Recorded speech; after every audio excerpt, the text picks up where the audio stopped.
માટે કરો, સ્વર્ગ માટે કરો, સ્વર્ગ માટે કરો. તમને શું લાગે છે આ સ્વર્ગ નથી? સ્વર્ગમાં છે હું? તો કે દૂધની નદીઓ. તમે ધારો એટલી ઊભી કરી શકો, ન કરો. તમારે ત્યારે સરસ મજાના પાણીના વેણ છે જ ને. પછી એમ કે સ્વર્ગમાં અપ્સરાઓ છે, તો અપ્સરા જેવી બહેનો છે જ તમારા ઘરમાં, તમે જોતા નથી. છે જ. સ્વર્ગમાં એવું શું છે કે જે પૃથ્વી ઉપર નથી? છે જ. પણ મને ને તમને જીવતા નથી. આપણને ક્યારે મજા આવે? કોક નરકમાં જાય તો આપણે હાશકારો થાય, હાશ આનું કંઈક ખરું થયું. અત્યારે સરસ રીતે તો ઘણા મજા ન આવે. આમાં જો ઘણા જ લોકો એવા છે, બધું સારું તો પણ દાળમાં મીઠું બહુ ઓછું હતું. રોજ દાળમાં મીઠું ઓછું નાખે, ભજીયા બહુ કાચા રહેતા. આમાં અમુક લોકો એવા જ હશે ફરિયાદ જ કર્યા કરશે. ચા અમાર સુધી તો આવતી જ નહોતી, ને આવતી હતી ને ત્યાં ઠરી જ જતી હતી. તમને તમારા ગામના પ્રસંગે ઠરેલી ચા થઈને ઊભા જાઓ ને કેટલો ગરમ કરવા, તો એ નહીં કરવાનું. સલાહ સૂચન આપવાની, કોકને નડવાનું. અહીંયા કોકની નવી ગાડીમાં લીટો પડે ને તો આપણે એમ થાય કે આ જોયું આઈનું આઈ છે. કાળાના ધોળા કર્યા હોય ને એટલે ગાડી ભટકાય, બાકી આપણી ક્યાં ન ભટકાય.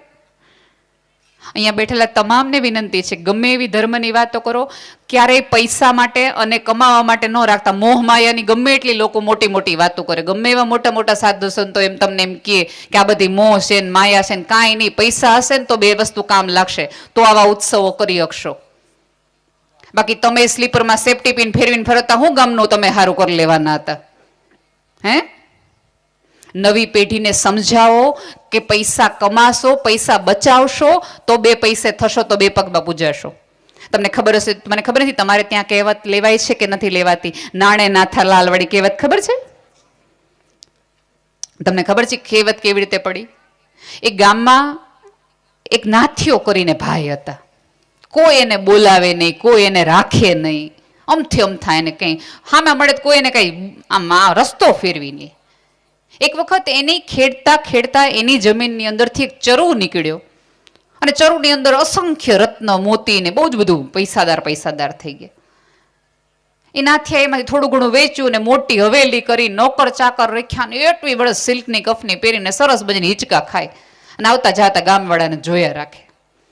હવે પૈસો આવી ગયો તો એટલે આબરૂ વધી ગઈ, સત્તાવાળા થઈ ગયો એટલે આવતા જતા જે નીકળે ને બધા એમ કે જય માતાજી નાથાભાઈ, જય માતાજી નાથાભાઈ. એટલે નાથાભાઈ શું કહે? જય માતાજી ના કરે, એમ કે હું કહી દઈશ હો ભાઈ. પાછું કોક નીકળે કે જય શ્રી કૃષ્ણ નાથાભાઈ, જય શ્રી કૃષ્ણ. એટલે નાથાભાઈ એમ કે હું કહી દઈશ હો ભાઈ. પાછું કોક નીકળે જય સ્વામિનારાયણ, જય સ્વામિનારાયણ. એટલે નાથાભાઈ એમ કે નાથા કહી દઈશ, સ્વામિનારાયણ તમારા પહોંચાડી દઈશ. એટલે એક વખત એક ખૂબ સરસ વૃદ્ધ માણસ એમ કીધું કે અમે તમને જય માતાજી કહીએ, તમે જય માતાજી ન કરો. અમે તમને જય શ્રી કૃષ્ણ કહીએ, તમે જય શ્રી કૃષ્ણ ન કરો. અમે તમને જય સ્વામિનારાયણ કહીએ, તમે જય સ્વામિનારાયણ ન કરો. આ ભગવાને તમને આટલું બધું દીધું છે, તમે ભગવાનનું નામ લેતા હો તો? એ કે મને નથી ખબર કે તમે કોને કયો, તમે બધા ઓલો ચરુ ભાળી ગયા છે. એ પૈસા ને કયો, મન થોડા કયો છે. એટલે હું કહું કે એને કહી દે, બાકી મને તો તમે અત્યારે નાથ્યો જ કહેતા હતા. અહીંયા બેઠેલી જે સ્ત્રીઓને આવો ભાભી, બેસો ભાભી, તમારી માટે ખુરશી એટલા માટે છે કે અહીંયા બેઠેલા દરેકને ખબર પડી ગઈ કે આના ખીચામાં કંઈક છે. જ્યાં સુધી લક્ષ્મી તમારે ત્યાં છે ત્યાં સુધી બધી મજા છે. એટલે અદ્ભુત કમાજો, પણ એક વસ્તુ શીખવાડજો તમારા સંતાનોને કે સાચા રસ્તે લક્ષ્મી કમાય. એટલું જ તમારે શીખવાડ. પણ એમ ના ન પડતા કે બધી મોહ માયા છે. કાંઈ માયા નથી, આ છે તો બધું માયા મોહ છે. છૂટે નહીં ને તો એ તકલીફ છે. મને તો ઘણી બધી વખત એ અમુક લોકોને આપણે એટલા બધા કંજૂસ જોઈએ ને આપણે એમ થાય કે દરજી હુકામ આના પેન્ટમાં ખીચું બનાવતું હશે, આને કોઈ દી હાથ કાઢવા હોય તો જરૂર પડે ને. એ ખીચું એનામાં રાખે એના કરતા કોઈ ગરીબના છોકરાને થીગડું મારી દે ને તોય કોઈ ટાઢમાંથી રાજી થાય. જરૂર જ ન હોય ઘણા લોકોને. વાત કહેવાની આટલી જ છે. ઈશ્વરની સ્થાપના કરી છે જ, મંદિરમાં તો કરી, હૃદયમાં કે દિવસે કરશો? જીભ ઉપર કે દિવસે કરશો? સામેવાળાને આપણે ત્યાં તમને ખબર હશે કે સામેવાળાને કોઈ રીતે તમે પગે લાગો છો ત્યારે વ્યક્તિને પગે નથી લાગતા, એની અંદર રહેલા એ પરમાત્માના અંશને આપણે પગે લાગીએ છીએ. આપણી તકલીફ એ છે કે એ શિવમાં તમે જીવ જોઈ શકો છો, પણ આ બેઠેલા જીવમાં તમે શિવ નથી જોઈ શકતા. છેલ્લી મારી વાત કહી અને મારી વાત પૂર્ણ કરું. ડોંગરેજી મહારાજ એક વખત મુંબઈ કથા કરવા ગયા હતા. અને એવું હોય ને કે તમે કોઈ પણ આવો મોટો સંત આવે કે કોઈ પણ વ્યક્તિ આવે તો આપણે ઘર બતાવીએ કે આ અમારો ઓરડો આવો, ના અમારું ઘર, ને આ મોટી મોટી વાતને. એમ ડોંગરેજી મહારાજને આખું એ શેઠ ઘર બતાવે કે અહીંયા અમે આરસ નખાવ્યો, ના અમે અહીંયા નખાવ્યો, ભગવાનને અમે આરસ નખાવ્યો, ને આ આરસ એવો સરસ છે કે મહારાજ ઠરે ને કે બહુ મજા આવે. પછી શેઠના રૂમમાં ડોંગરેજી મહારાજને એ શેઠ લઈ ગયા ને મહારાજને એવું કીધું કે ગમે એટલી મોટી હવેલી કરી પણ ખબર નહીં ઊંઘ નથી આવતી, રાત પડે ઊંઘ નથી આવતી. એસી છે, પંખો છે, બધું જ છે, પણ ઊંઘ નથી આવતી. ત્યારે રૂમમાંથી બહાર નીકળતી વખતે ડોંગરેજી મહારાજે એ શેઠના ખભે હાથ મૂકીને એટલું કીધું તું, આ પાણા ટાઢા કર્યા ને એના કરતા કોક માણાને ટાઢા કર્યા હોત ને તો તને ઊંઘ આવત.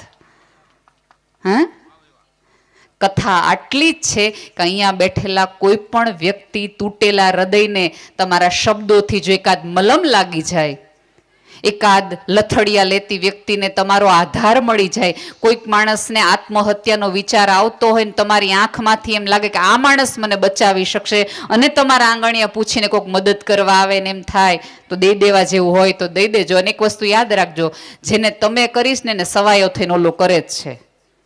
તે દિવસે એણે શેઠ સામળગાની હુંડી સ્વીકારી હતી નહીં, તો હુંડી લઈને બેઠો જ છે, પણ કોઈક લેવા વાળો ને દેવા વાળો હોય જોઈ ને, એને તો દેવા જ બેઠો જ, એને ક્યાં નથી દેવું, પણ કોઈક એવો મળવો જોઈએ.